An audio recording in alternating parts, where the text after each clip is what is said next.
Fala, pessoal, tudo bom? Então, eu vou falar de dois momentos do Botafogo, dois momentos vitoriosos do Botafogo.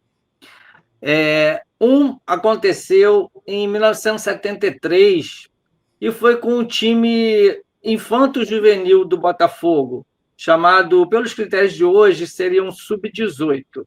Na época chamava infanto-juvenil. E foi disputar um torneio chamado Torneio de Croar. Um torneio esse muito valorizado na época, disputado desde 1957, promovido pelo time, pelo Clube Iris, da cidade de Croar, na França, e era um torneio bem valorizado. Os principais times da Europa disputavam, né? Benfica, Milan, Barcelona, os times da França, da Alemanha, da Escócia. Em resumo, os principais times disputavam, Benfica de Portugal, e o Botafogo foi indicado pela CBF, desculpa, pela então CBD, atual CBF. Houve um convite, né, a CBD, e o João Avelange, presidente da CBD, passou esse convite ao Botafogo para representar o Brasil nesse torneio de Croar, que era considerado, na época, um campeonato mundial infanto-juvenil. E aí o Botafogo aceitou. Só uma observação para ver como ele era valorizado. No ano anterior, o Fluminense havia sido convidado, ele disputou, ficou em terceiro lugar. No time do Fluminense tinha Edinho, Pogito, o Carlinhos, o goleiro Paulo Sérgio, que depois veio para o Botafogo e disputou a Copa do Mundo pelo Botafogo em 82, isso em 72. E no ano seguinte, a ida do Botafogo, em 74, o Flamengo também foi convidado, e tinha Tita, Adílio, Júlio César, Uri Geller, né? E ficou em quinto lugar, né? Só para ver a importância do torneio. Tá bom para eles. Tá bom, tá bom. Ficaram numa boa colocação. E então o que acontece? O Botafogo foi, né? Ele recebeu o convite no início de maio e ele aceitou. E o interessante é que aconteceram dois coletivos antes da viagem, obviamente, contra o time principal do Botafogo. Tanto no dia 1º de junho quanto no dia 5 de junho, o time da chamada Escolinha do Botafogo, Infanto Juvenil, né, comandado pelo Neca, né, disputou o coletivo contra o time principal do Botafogo. E assim ele embarcou dia 6/6, embarcou e disputou as partidas. Eu vou ler aqui também, vou pegar uma cola. No dia 9 de junho, ele venceu o Nancy, da França, por 1-0, gol do Antônio Carlos.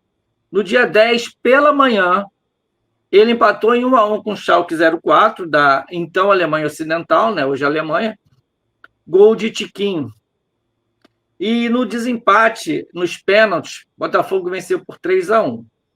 Eram 4 grupos de 3, e o vencedor de cada grupo iria para a semifinal, para disputar do 1º ao 4º. Né? Os segundos colocados disputavam do 5º ao 8º, e os terceiros colocados do 9º ao 12º. Né?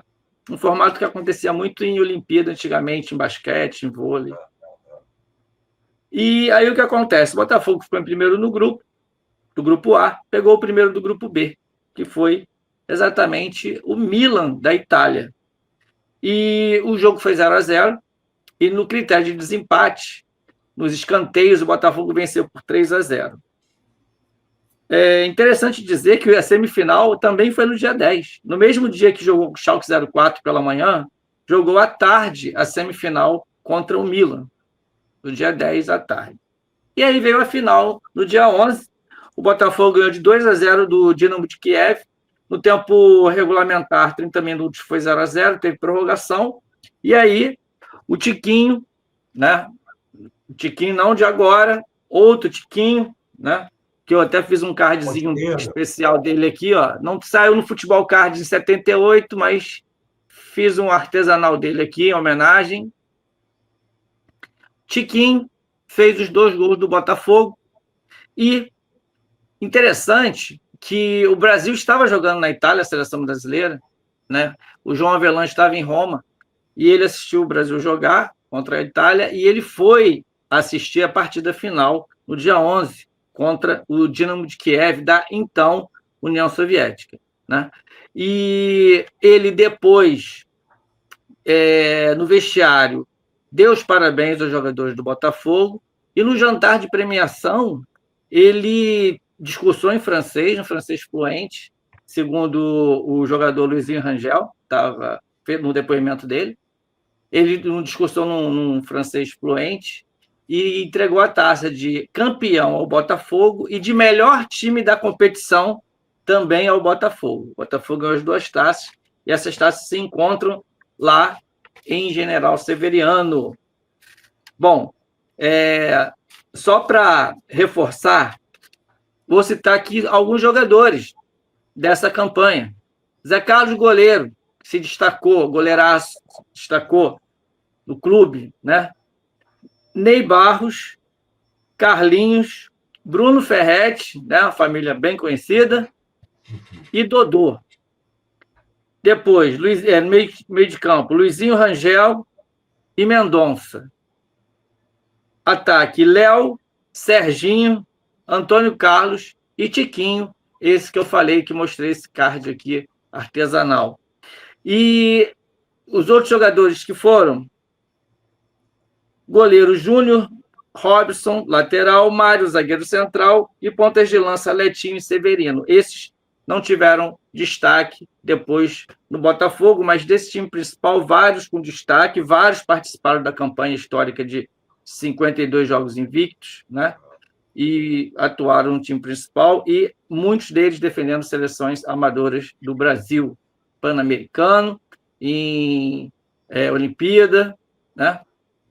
Bom, e qual é a outra excursão do Botafogo, na outra campanha vitoriosa? É em 1996.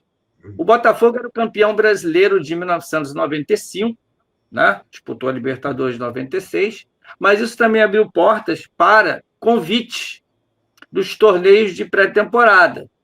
E o Botafogo foi convidado, né, a jogar no Japão, inaugurando, inclusive, né, aquela que o Eduardo falou, né, o pioneirismo do Botafogo. O Botafogo inaugurou o estádio em Osaka, estádio de Copa do Mundo, né, da Copa de 2002. O Botafogo inaugurou em 96, recebeu o convite, e aí ele disputou a Nippon Ham Cup.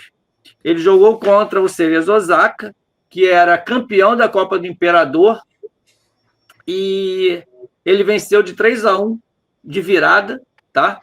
O público de 25 mil pessoas e 25.078 pagantes na inauguração do estádio.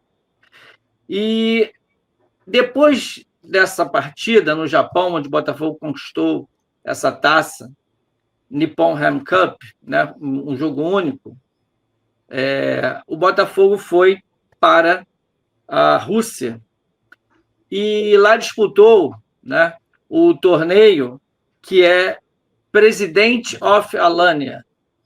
Muitos sites na internet colocam o presidente da Rússia, mas o nome correto do torneio é President of Alanya Cup, quer dizer, Copa President of Alanya. E Alanya é o nome do time, onde do time que promoveu o torneio, né? Que é de uma cidade que também tem um nome difícil de falar, Vladikavkaz. É o nome da cidade. O torneio foi nessa cidade. E o Alanya, ele era o campeão russo de 95. Também participaram o Auxerre da França, que nada mais era que o campeão francês de 95-96. E o Valência da Espanha, que também era o quê? O vice-campeão espanhol, ficando na frente de Barcelona, de Real Madrid. Naquele ano, o campeão foi o Atlético de Madrid. Então, assim, só timaço, né? Só time competitivo, né? O campeão da Rússia, o campeão da França, o vice-campeão espanhol, e o Botafogo disputou esse torneio, e ele venceu o Auxerre por 3-1, e ele foi para a final.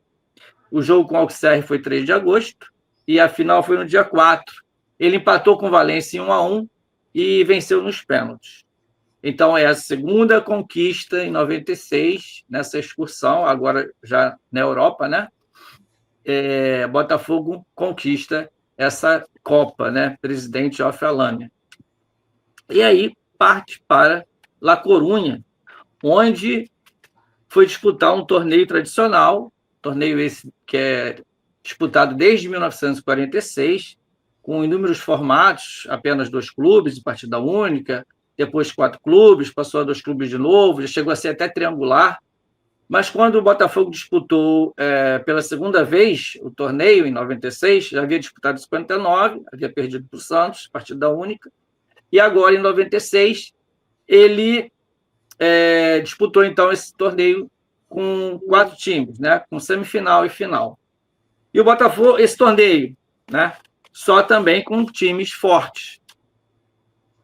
O tricampeão holandês e campeão da Champions, né, campeão europeu de 95, que é o Ajax da Holanda.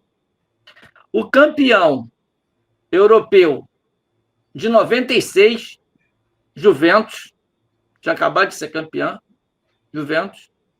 E o La Coruña, que era o campeão da Copa do Rei, né? A Copa do Rei equivale à Copa do Brasil daqui. Então, só times competitivos, né? Bom, no primeiro dia de partida, todos os jogos no estádio Riazor, né? E no primeiro dia, no dia 8/8, a Juventus dá uma goleada assim absurda no Ajax, de 6-0. Juventus com Del Piero, Torricelli, Di Livio, Vieri, Amoroso e Zidane. Zidane, ele jogou só essa semifinal, ele não enfrentou o Botafogo na final, mas assim, time forte, muito forte. Muito né? forte. Muito forte. E o time do Ajax também não era bobo, era um time muito forte, né? Mas eles tomaram de 6-0, e no jogo de fundo, o Botafogo venceu o La Coruña de 2-1, gols de Bentinho e Túlio. E aí fomos para a final. A final aconteceu no dia 10, 2 dias depois. Teve a disputa do terceiro lugar na preliminar. La Coruña venceu o Ajax por 2-0. E aí veio a partida de fundo, Botafogo e Juventus. Bom, alguns dizem, né? É um período muito difícil de pesquisar, então é mais fácil até você pesquisar falando com ex-jogadores, quem viveu ali, do que buscar em jornais, porque é um período que estava acontecendo nas Olimpíadas de 96.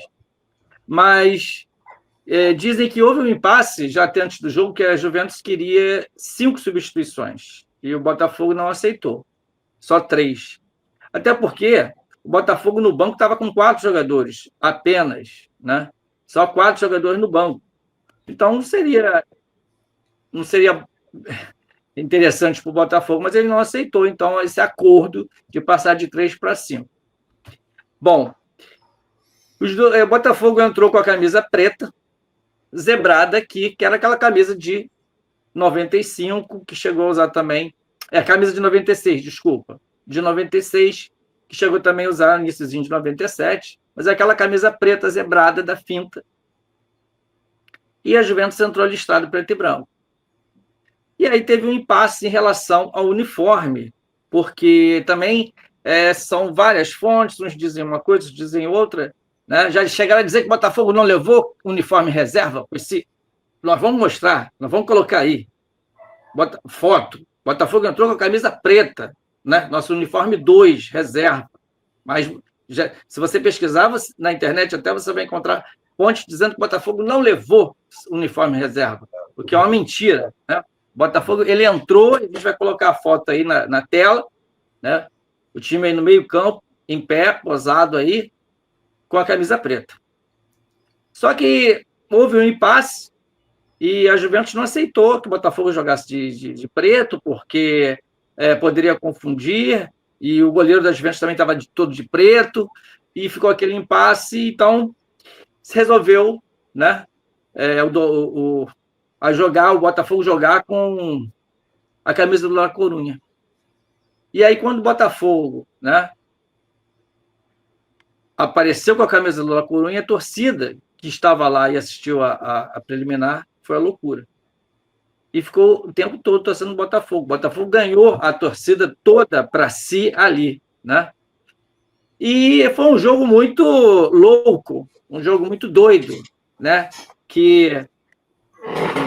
Um jogo para pessimista. Porque o pessimista fala assim, agora não dá mais, agora já era. É jogo para pessimista, né? Porque a Juventus fez 1-0 no primeiro tempo. Vieri, beleza. Segundo tempo, começou 5 minutos, Túlio de cabeça. Vieri também tinha feito de cabeça. Túlio de cabeça aos 5 do segundo tempo empatou. Beleza, 1-1. Aí, Amoruso, aos 30, faz 2-1. Mas logo na sequência, França, que deu um chute forte da entrada da meia-lua ali, bem na entrada da meia-lua, ele dá um chute, assim, uma porrada, um chutaço, e empata, né? E aí o jogo termina 2-2. Beleza, 2-2, vai para a prorrogação. E vai acontecer também uma coisa engraçada, né? Prorrogação, logo aos 3 minutos, Amoruso faz o gol. E aí, quem que o Sérgio Noronha falou, Eduardo? Aí entra o Sérgio Noronha. Lembra o Sérgio Noronha? Aquele que levou uma dentada no Botafogo e Atlético, né? Da Comebol. Então, o Sérgio Noronha, foi até curioso. Meu brother narrou, botou rolando para mim. Porra, a gente não. As informações eram muito truncadas. E o Sérgio Noronha simplesmente achou que era Golden Goal. Então, quando sai o gol da Amoruso, ele já está se despedindo. Botafogo, foi valente, não sei o quê. E quando a imagem volta, isso tem no YouTube, fácil, volta a imagem do Wagner retornando para o gol e ajeitando a luva. Eu estava tenso a pampa, falei, porra, peraí, cara, se é Golden Goal, o que o maluco está ajeitando a luva? Ele tem que estar tirando a luva, né? E o Sérgio Noronha, realmente, Botafogo. E nisso, quando eu mostro, volta a imagem, o jogo está rolando. Esse é o amigo do Marcelão, Sérgio Noronha. Da dentada. E aí o jogo continua, não tinha Golden Goal nenhum, né? E para os mais novos, que é o Golden Goal, né? Seria o gol de ouro. Seria uma época que a FIFA tentou fazer isso, na prorrogação, saindo um gol, terminava ali, né? E aí não teve Golden Goal, não. E não estava no regulamento. O jogo continuou e o Botafogo ele empata, né? O Souza ele cobra uma falta ao rebote do goleiro e o zagueiro lá se enrola e Ferrara faz contra, né? Nessa altura a Juventus já estava com 2 jogadores expulsos e o Botafogo 1. Ainda no tempo normal, o regulamentar, o Torricelli e o Otacílio foram expulsos, e na prorrogação, aos 10 do primeiro tempo, o Pablo Monteiro, zagueiro da Juventus, Uruguai, foi expulso. Então, o zagueiro lá, o Ferrara, se enrolou 1-1 na prorrogação, né? Agregado tudo 3-3. Aí tá. Só que aos 10 do segundo tempo da prorrogação, faltando 5 minutos para acabar, o Amoruso de novo, né, uma bola rapidíssima, consegue fazer um gol, né, dar um chute meio que encobre assim, né, e faz o gol, que é o 4º gol, 4-3. E aí é isso que eu estou falando, né? Para os pessimistas, pô, agora já era. Mas não já era para o Botafogo, nunca já era, não tem isso. E aí, aos 14 minutos, o Túlio é derrubado, né, na área, pênalti, ele cobra e empata 4-4. E aí termina a prorrogação, vai para os pênaltis. Nos pênaltis, o Botafogo começa cobrando. Jefferson cobra, perde. E o Amoroso, que tinha feito 3 gols na sequência, bate, o Wagner consegue tocar na bola, consegue defender. Wilson Goiano bate, gol. Botafogo está 1-0. De Lívio bate, Wagner defende de novo. O Gotardo bate, gol. 2-0 Botafogo. Jugovic bate para fora. Aí vai bater Souza. Tá 2-0. Souza batendo, faz 3 e a Juventus não consegue alcançar mais. O que ele faz? Gol. E o Botafogo é campeão de um dos mais tradicionais torneios de pré-temporada da Europa, que é o torneio Teresa Herrera. Então, numa tacada só, numa viagem só, o Botafogo chega com Nippon Ham Cup, Copa Presidente of Alanya e Teresa Herrera.